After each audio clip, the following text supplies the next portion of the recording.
Welcome back, everybody, to the JR Wisdom channel. Today, I'm going to be coming at you with another topic. It was kind of requested based upon the last video that I've done, or one of the last videos I've done, which was based upon the Antichrist.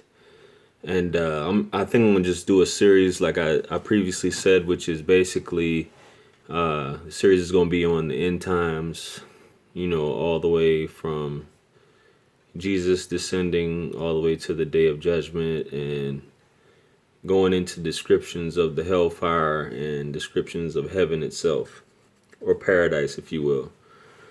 So I'm also going to do a video on prophecies also. But on this one, I'm going to cover a topic that a lot of you may not have heard about. This topic has been discussed in scripture, and it's been talked about. Maybe you might not have caught it in a lot of television and movies as well. And that's going to be the nation of Gog and Magog, or Yajuj and Majuj. So this starts basically in how Jesus is involved in this is when Jesus, where I left off at, Jesus basically kills the Antichrist, right? And at this point, he establishes the peace on earth as a just ruler, and he destroys the pig, figuratively, destroys the cross, and basically banishes or outlaws taxes altogether. So everyone on earth during this time is a believer as well. Fruits, crops, wealth is in abundance. There's no need for charity or anything. Everyone is living peacefully, happy, almost heaven on earth.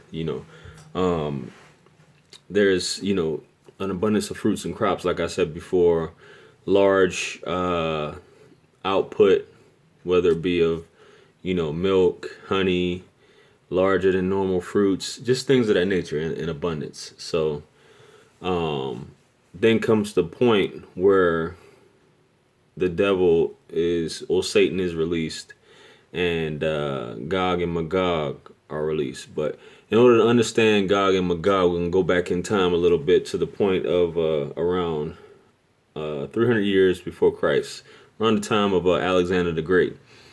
Now, Alexander the Great, as you know, he was a king, and he was a conqueror, went on conquests, all across the eastern part of the world.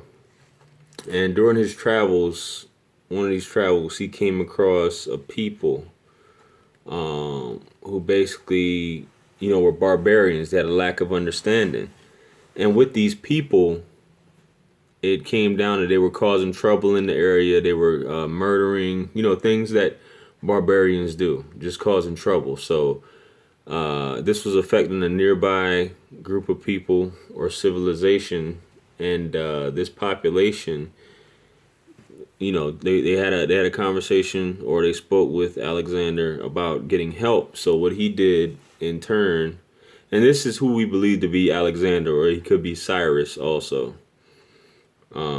But what he did in turn was he gathered up iron he had the people gather up iron, and they built a wall, so to speak. This wall was designed to keep these people who are Gog and Magog, this nation, out.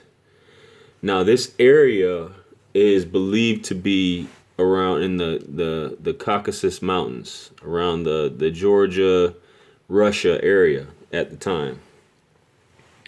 So this huge wall was designed to keep these people out, or keep them locked in, so to speak. And they were locked away, so they were unable to cause trouble and wreak havoc in the land. So this area, like I said before, and people have their own ideas based upon prophecy or what they believed it to be. Some people believed it to be the Mongols and Genghis Khan, because the descriptions of these people were given as shorter people. They had flat faces, and they wore boots of wool and string and things of that nature. So these were possibly described as being Asian people for some narrations. But like I said, they came from the Caucasus Mountains. So another narration, which some people believe, is that these people might have already broken this wall, which may have been a figurative wall, and these people may be actually white people who descended or who came from this area, the mountains of Caucasus, and as I'll go into, these people in the future or during the time of Jesus, they will come out and they will conquer the entire world, and the world will be at their feet. So anyway, that's what I'm fasting forward to. These people were behind this wall, and at the time of Jesus, during this peaceful time, all of a sudden this wall breaks.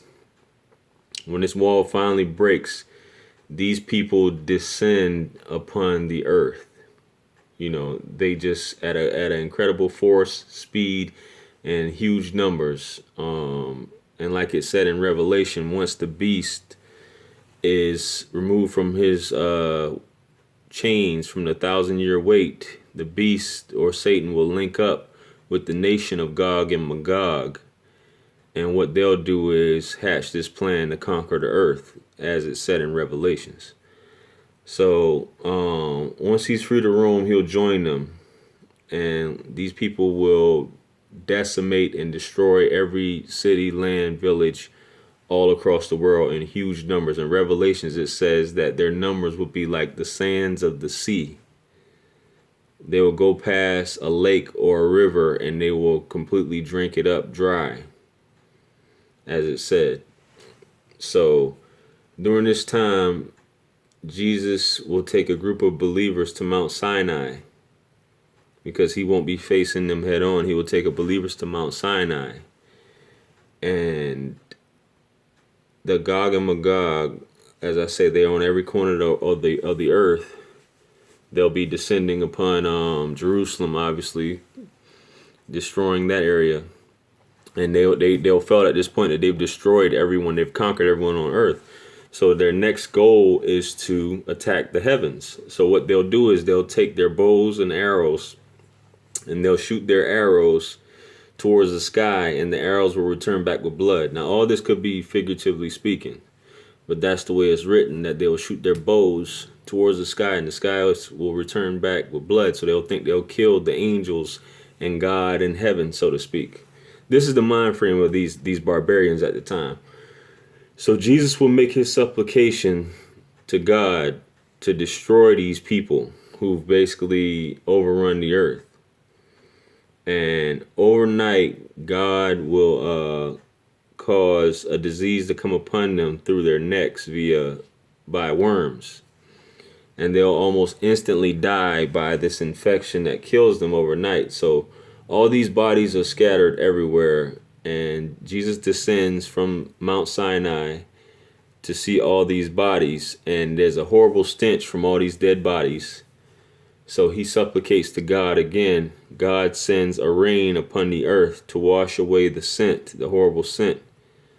And once it's washed away, he sends vultures and birds to pick the bodies up and take them away. So that trial is over at that point. So I'm going to go ahead and end it right here. Basically, I'm getting to the point where Jesus is living a normal life here on earth at this point.